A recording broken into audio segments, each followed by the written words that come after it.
So now I'm on a quality engineering position, and I have QA and dev skills, and use both of the skills to do my job.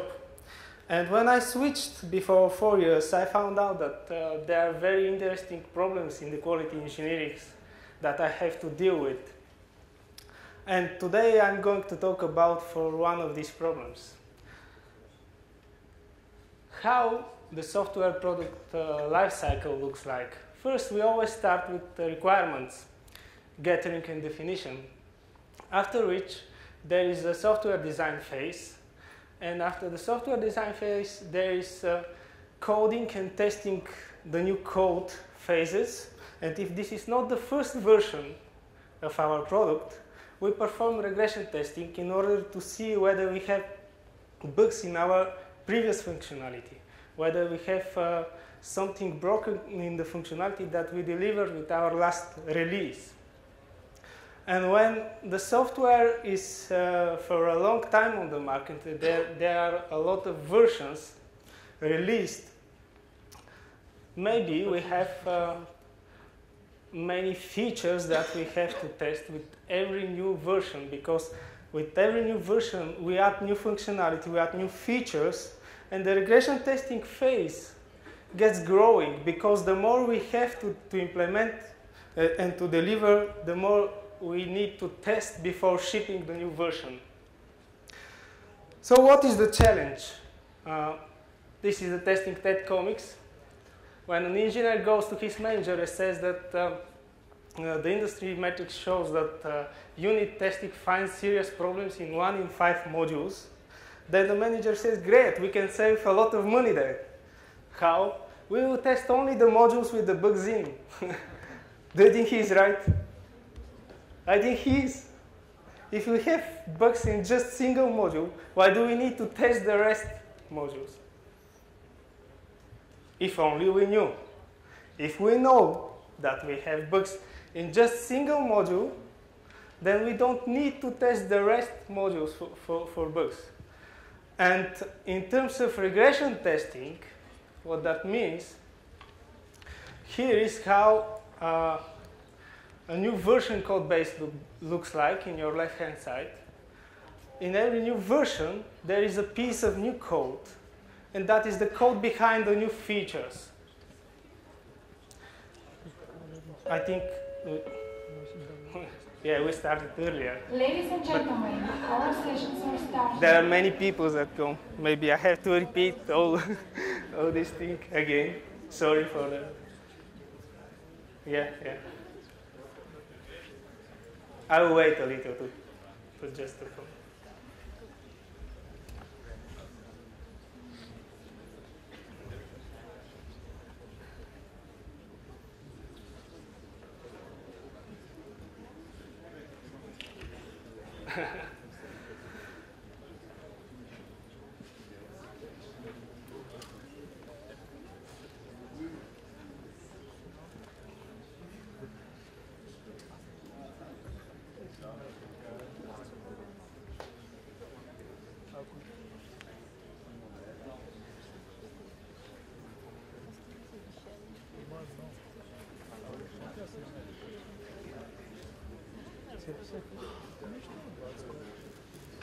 Just a couple of more minutes to come.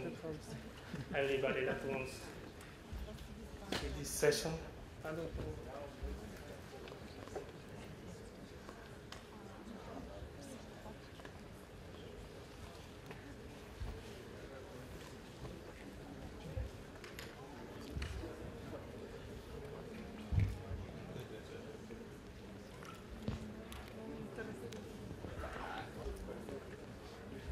Okay, I think I can start again. Not yet.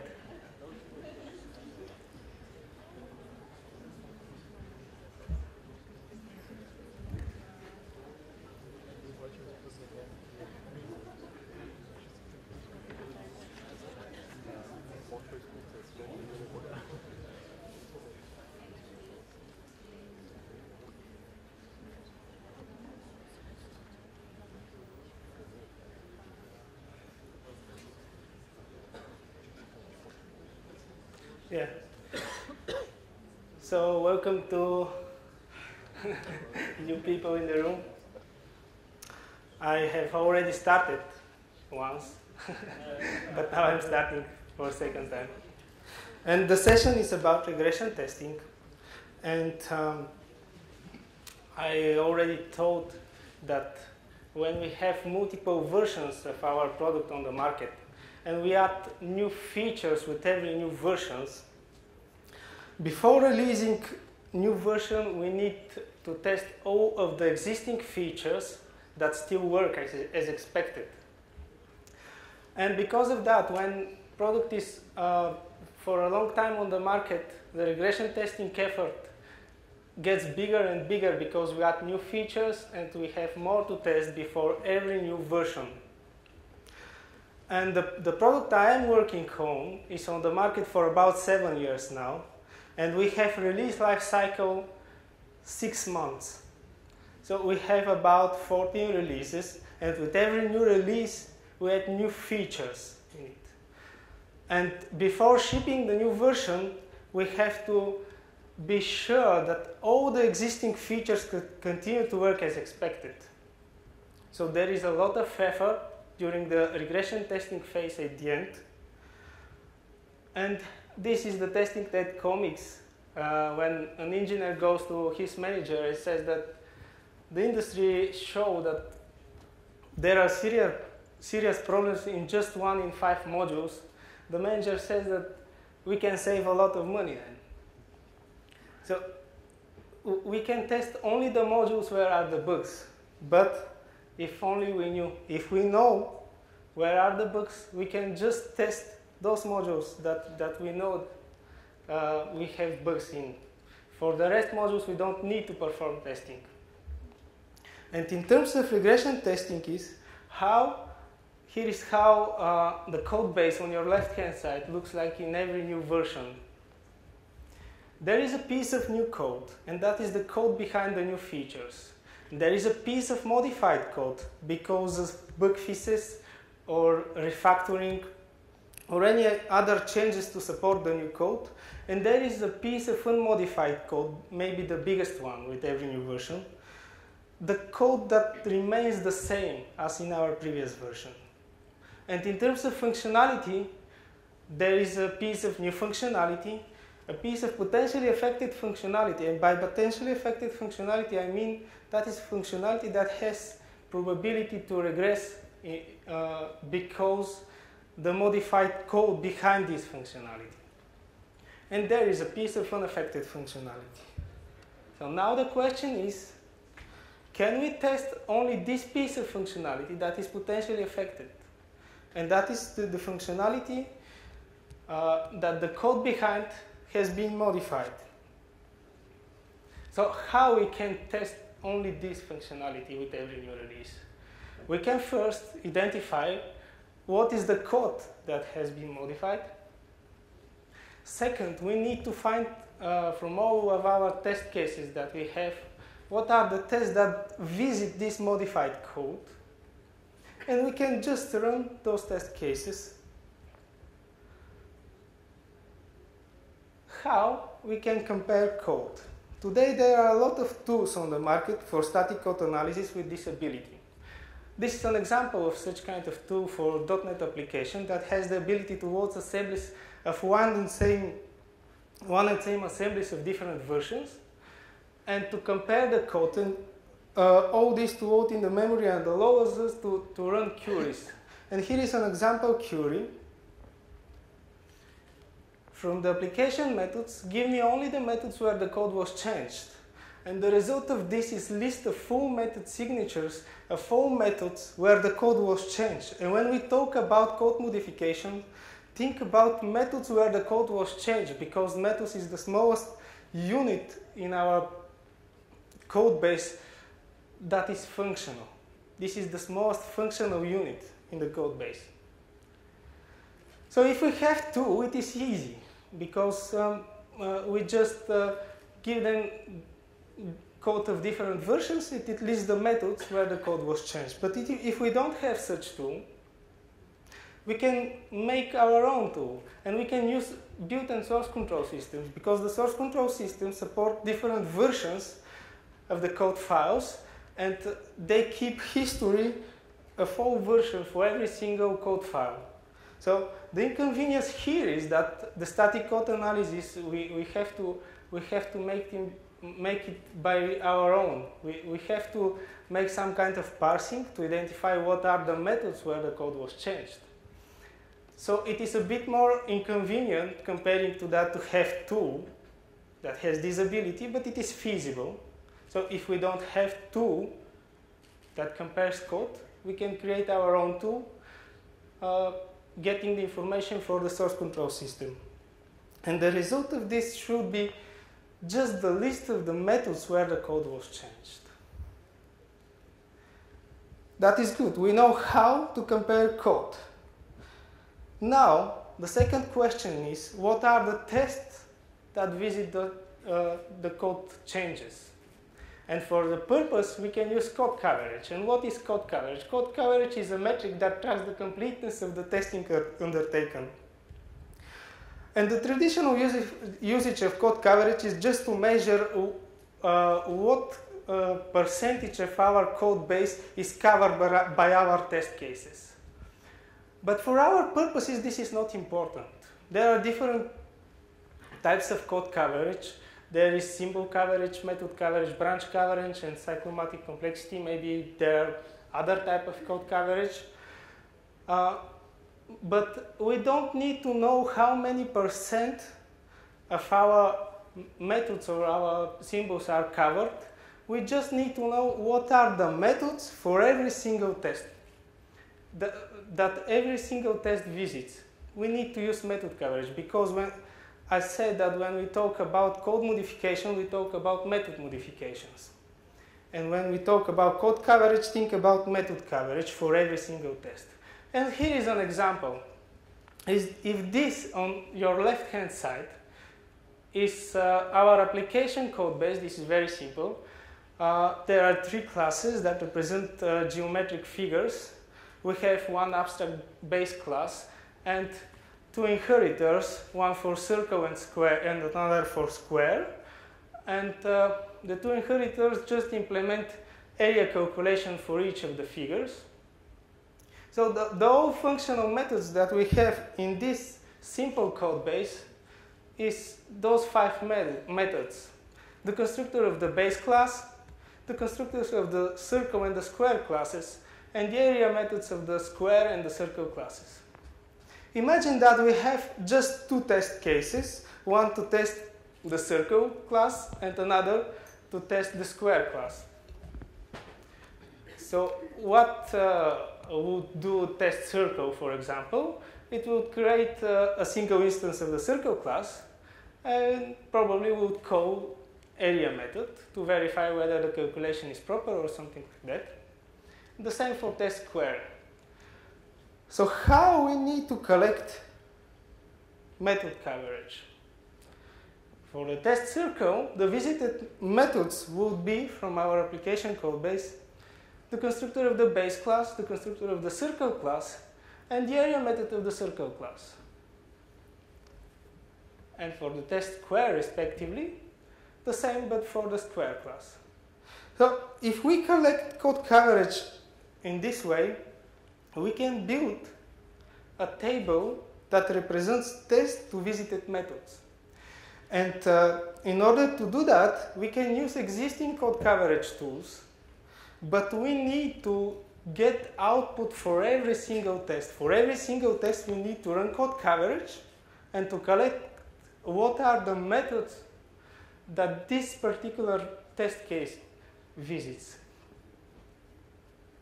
Having that, we can build a table that maps test to visited methods. If we have this table, and if we have the methods where the code was changed, how we should run test cases? We can just select the tests that visit the modified methods. It is simple. So the algorithm is not complex, but maybe the collecting of the data is not so easy. But having this data, we can just select a subset of test cases to run instead of running all of our test cases that we have. And if we get back to our example, imagine that we modify the area method of the circle class. What would that mean? That means that we need to run just test circle test in order to verify whether we have regressions or not. If we modify, for example, the constructor of the square class, that will result in selecting just test square test. And how would look like our regression testing at the end? From the entire code base that we have, we will know what are the methods where the code was changed. And from this modification, we can select just subset of test cases to run that will guarantee, that will show us whether we have regressions or not. We don't need to run the entire automation, or if there are manual tests, we don't run all of the test cases that we use for regression testing to verify whether we have regressions or not. We just, I don't know what happens. We just need to select subset of test cases, but the proper ones, and execute them. Then the results will show us whether we have regressions or not. So that is good. We have a method that enables us to just to run a small number of test cases to verify whether we have regressions or not. But what are the risks? And I see two risks here. One of the risks is if there is code modifications that select subset of test cases that is close to the full set of test cases, then we don't save nothing. We will need to perform the same regression testing as we run all of the test cases, if there is such kind of modification. And I'm going to talk about a little bit later. And the second risk I see is if there is, if something different is changed but not the code that leads to regressions, and I call this state changes. If there is a change that is not code change but different kind of change that leads to regressions, our algorithm for selecting subset of test cases probably can miss some of the regressions if we have such regressions. Again, I'm going to talk about a little bit later in the next slides. So here is how usually code base of an application looks like. Here on the bottom level, there are multiple number of features, and those features depend on some base code. We have features for, we have tests for every single feature, but the features themselves, they depend on base code pieces, and probably more than one features depends on same base code. What would happen if we modify a base piece of code? That would result in all the dependent features will be potentially affected by this modification. And our algorithm for selecting subset of test cases can result in this to select all of the tests for all dependent features of this modification. And this is the worst case. If we have base code, some method in the code that all of the feature depends on, if this method is changed, then we will need to run all of the test cases we have if we use this algorithm. But here, in this problem, again, here is the example, yes. In this example, if we modify the constructor of the base abstract class, that will result in selecting all of the test cases we have. This is a very simple example. But if we modify this method, our algorithm for selecting subset of test cases will result in this to select all of the test cases that we have, and we don't save nothing. Imagine that we modify this. I don't know what happens. Why my slides going forward? Imagine that we make a modification here that throws an exception. What would happen? every one of the test cases would start failing. Because if we modify this base method, then all of the test cases would start failing. So what is the chance to make a modification in a base code, and this modification leads to regression, and this regression is caught by just single test. The algorithm selects all of the test cases, but the bug is caught by just a single test case. So what is the chance? I think the chance is very small. And we can rely on the fact that if we have modification in the base code, probably if there are bugs introduced with these modifications, probably we will catch the bug with almost all of the selected test cases. So again, we can take a risk-based approach here, and instead of running all of the selected test cases, if we have a method that leads to selecting multiple test cases, we can choose a small number of them. For example, if we have prioritization of our test cases, we can just run only the high priority test cases that are selected. Or if we don't have a prioritization of the test cases, we can run test cases on a random basis, maybe for each of the features that are potentially affected, relying on the fact that if there is a bug introduced with such kind of modification, more test cases would catch this bug.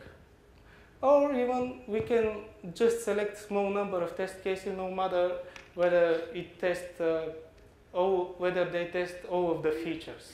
We can just select small number of test cases. So this is another optimization, and there is a risk, but I think the risk here is small, and we as a tester have to deal with risks. And if we want to optimize something, we should be aware that there is a risk to miss some regressions. But if our regression testing is low, we can take this risk. Another risk that I mentioned is a change in state rather than change in code leads to regression. And what I mean by that is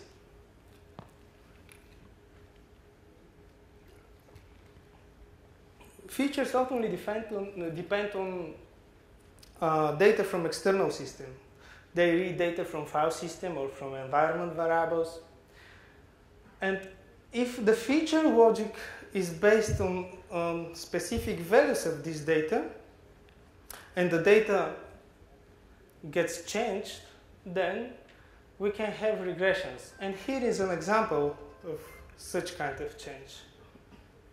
If we have third-party library in our application, and we have this condition in our code base, if this third-party library version equals to 11, then do something. What would happen if we decide to upgrade this third-party library? This feature would stop do something, and then we will have regressions without modifying the code. And how can we address this issue, this problem? My advice is just to be careful because we cannot address it with this algorithm for selecting subset of test cases. Because if we run all of the test cases and we have such kind of regression, we will catch this regression. But when we do this optimization, we should be aware that there is a chance of such kind of bugs.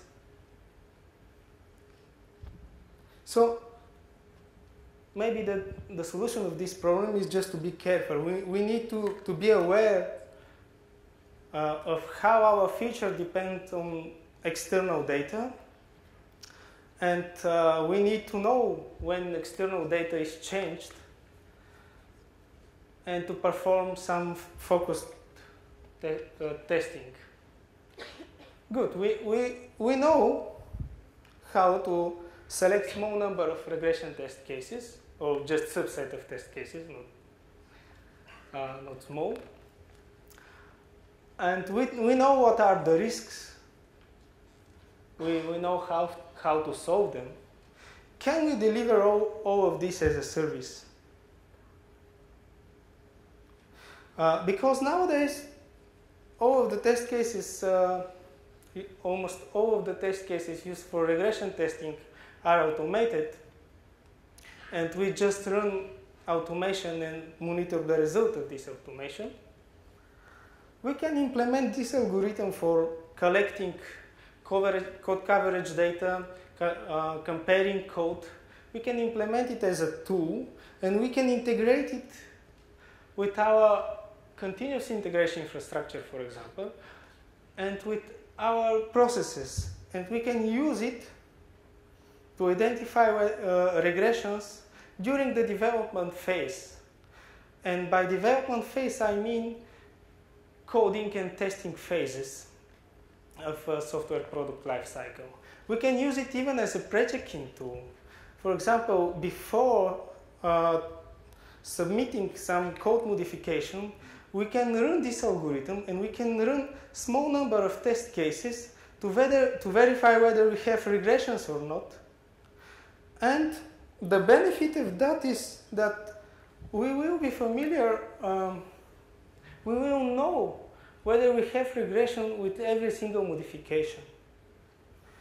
And that is another saving in cost of implementing software, because if we use if we run full regression testing at the end before shipping new version of our product,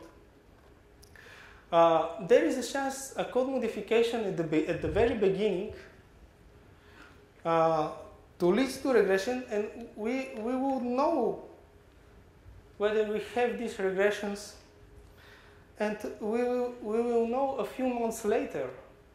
And then the developers should go back to their code modifications. They probably forget what code they have modified. And this way, using it as a service, if we implement this tool as a service, we can move the regression testing phase within development phase of the software product lifecycle. We can use it with every check-in, or we can use it on a regular basis. I already said what are the benefits. The benefits are that a small number of test cases can cover every single change. And we can end up our development phase without regressions. Maybe we won't need to run full regression testing at the end, or if we need to run it, probably we will have no regression in the end. And at the beginning, I told you that in the product I'm working on, we have, for every single release, we have about 20% of the release life cycle spending in regression testing at the end, before shipping new versions. Because this is very important for us. It is very important all the existing features for all of our 14 versions to continue work as expected. And last release, we implemented this and run it as a service. And we use it on a daily basis because we have daily builds. And we have one person from the team that monitors the result every single day. The tests run over the night, and in the morning we know whether the changes that has been submitted yesterday, we know whether they introduce regressions or not. And we ended up our last release, we ended up our development phase without regressions. We again performed the full regression testing at the end in order to verify this solution works or not. And the result was that we didn't have any regressions. And the full regression phase at the end was very small. Yeah, my presentation goes in front of me. I don't know why. Yeah, that's all. I would like to thank you because my presentation is moving fast. Now it's time for question and answer. We have more than 10 minutes, and I would like to hear questions, opinions, or what do you think?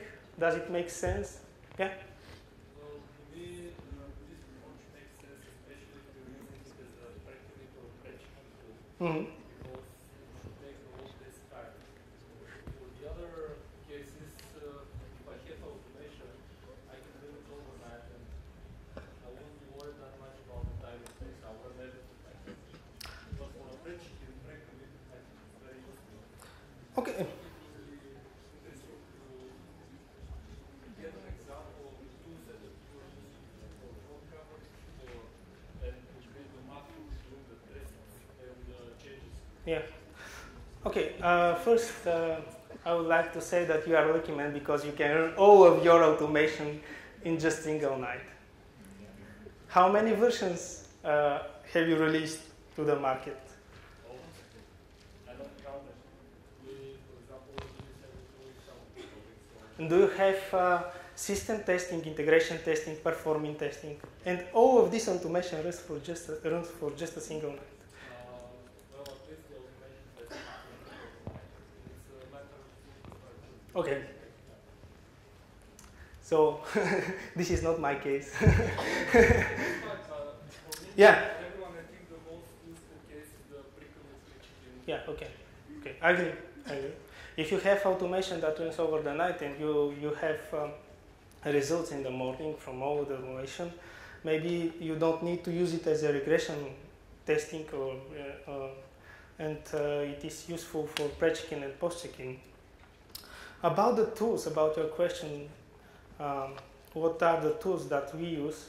Because our application is .NET, we use for code comparison, we use ndepend, which is static code analysis tool that has this ability to compare code.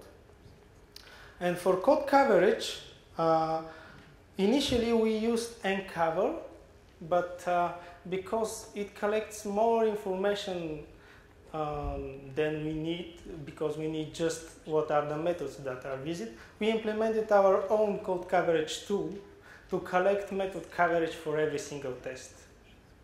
So at the beginning we used ncover, but now we have our own code coverage tool to collect this data. And we collect this data incrementally. With every regression run that runs subset of test cases, we collect the code coverage of the executed tests. Okay, so let's Yeah. say that I'm a developer and I want to run just a subset of the automated tests before I commit something. Mm-hmm. What do I need to do with your tool set? Because we implemented this as a tool that has API, the developer can request regression testing for his or her change list in the source control system.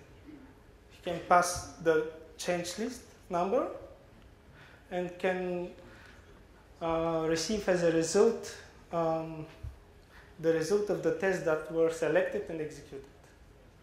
And how long does it typically take for a developer to make this regression to the system? The code comparison takes about 1 minute, something like this. And the algorithm for selecting test cases is less than a minute. Then it depends on the test cases, how slow they are, how fast they are. What's the average case? The average case is 1 or 2 hours, something like that. Yeah. And we run it over the night every single day. And we have some check-ins that lead to selecting more test cases, and maybe the execution takes 4 hours or something like that. But for one night, we will run what we need. Okay. Any other questions?